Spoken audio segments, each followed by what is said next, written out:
Salut à tous, c'est Mathis. Aujourd'hui je vous présente la MSI Gaming 6, la première carte mère de chez MSI, à présenter un port USB 3.1 de type C.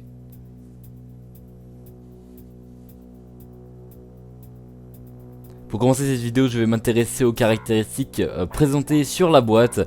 Donc on nous indique que la carte mère dispose d'un port USB 3.1 de type C, qu'elle comporte une puce Audio Boost 2 ainsi qu'une puce Killer E2200, qu'elle dispose d'un chipset Z97 qui sera vraiment idéal pour les configurations haut de gamme.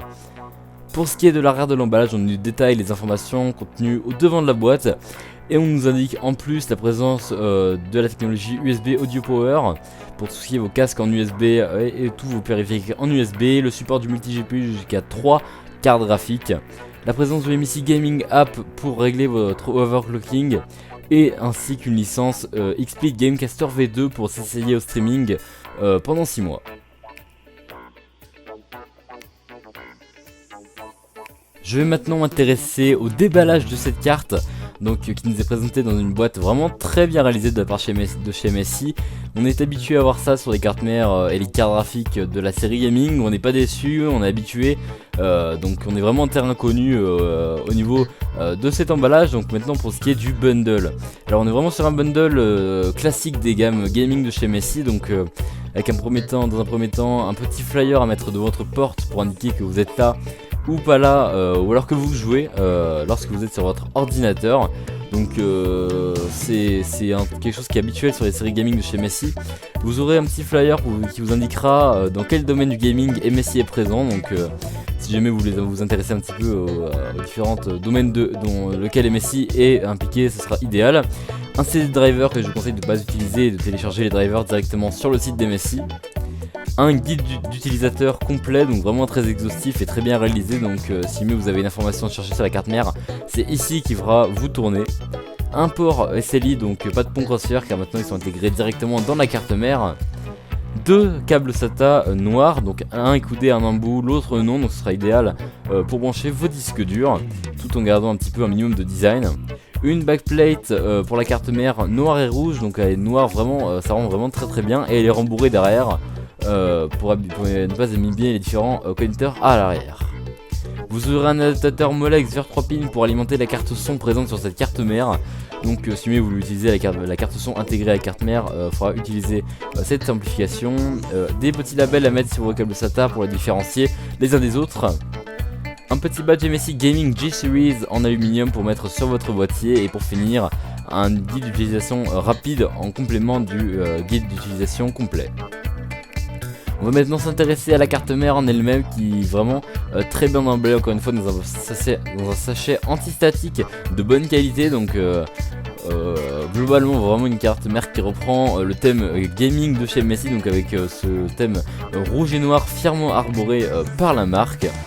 Donc pour ce qui est des caractéristiques globales de cette carte mère, donc bien évidemment on est vraiment sur une carte mère assez haut de gamme, donc qui va sur un socket 1150, donc ce sera un socket 1150 donc qui ira avec un chipset Z97, donc le plus haut de gamme sur le socket 1150, donc ce sera idéal encore une fois pour vos configurations haut de gamme. Le support du Tri-Way SLI et Crossfire, ainsi que la présence d'un port USB 3.1 de type C qui pourra monter jusqu'à 10 Gbps sur tous vos périphériques USB.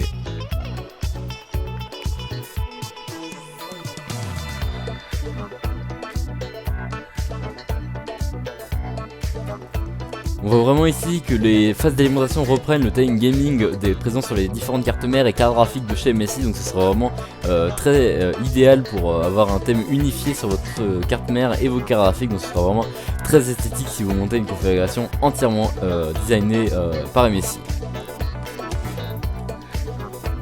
Pour ce qui est du panneau arrière de cette carte mère, on est sur un classique port PS2, 2 USB pour périphérique, un VGA, un DVI et un HDMI pour les sorties vidéo du chipset intégré au processeur, un port optique pour l'audio, un port USB 3.1 de type C réversible, un port RJ45, 2 ports USB 3.0 et 6 ports jack plaqué or.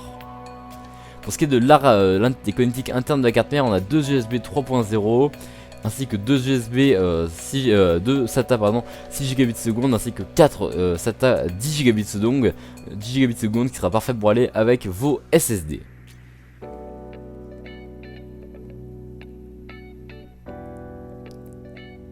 On peut voir aussi que cette carte mère dispose d'un port M2, donc ce sera vraiment idéal pour brancher vos disques durs SSD sans vraiment avoir besoin d'avoir un gros boîtier. Donc si vous montez une petite configuration ATX, c'est ce port là que je vous conseillerais d'utiliser pour vos disques SSD. On voit aussi un petit peu la puce Audio Boost 2 qui est comme d'habitude séparée du reste du PCB de la carte mère par une bande rouge qui s'éclairera pendant que la carte mère sera allumée. On voit aussi le chipset Z47 qui est refroidi par un beau refroidissement Gaming G-Series qui nous rappellera le thème rouge et noir de cette carte mère. On peut noter aussi la présence d'un afficheur 7 segments qui affichera la température de votre CPU lorsque la carte mère sera allumée et que le PC sera en fonctionnement, et qui vous indiquera aussi les messages d'erreur lorsque votre carte sera en mode d'échec.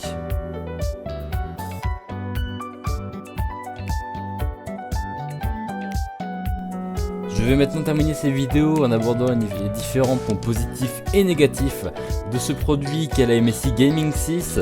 Je vais commencer maintenant par les points positifs. Donc on a vraiment un excellent design, une très bonne carte son et une très bonne carte réseau avec un très bon software pour le gérer, et ainsi qu'un très bon bundle. Donc ça on est habitué sur les cartes gaming de chez MSI. Et pour les points positifs, j'ai trouvé qu'il n'y avait pas assez de ports USB, que ce soit des ports USB-C ou A, donc ça fait au total 5 USB, ce qui n'est pas assez à mon avis. Donc à vous de juger dans votre propre situation, mais dans mon cas ce n'est pas assez.